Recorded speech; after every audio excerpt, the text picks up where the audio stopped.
বাংলাদেশ ক্রিকেটের আজ আনন্দের দিন। তরুণ ওপেনার তানজিদ হাসান তামিম পাকিস্তানের বিপক্ষে দুর্দান্ত সেঞ্চুরি করে সবাইকে চমকে দিয়েছেন।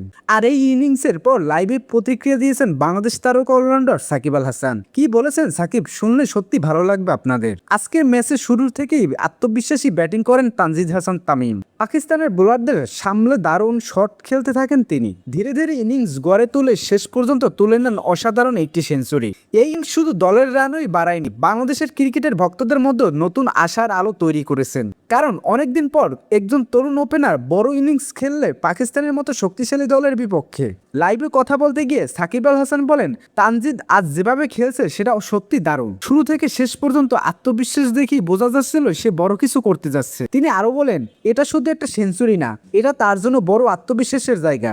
যদি সে এই ধারাবাহিকতা ধরে রাখতে পারে তাহলে ভবিষ্যতে বাংলাদেশের জন্য অনেক বড় বড় ম্যাচ জিতিয়ে দিতে পারবে। সব মিলিয়ে তানজিদ তামিমের এই সেঞ্চুরি বাংলাদেশ ক্রিকেটের নতুন আশা আলো জ্বালিয়েছে। এখন ক্রিকেট ভক্তদের অপেক্ষা পরের ম্যাচগুলো কি এমন পারফরমেন্স দেখাতে পারবে এই তরুণ ওপেনার।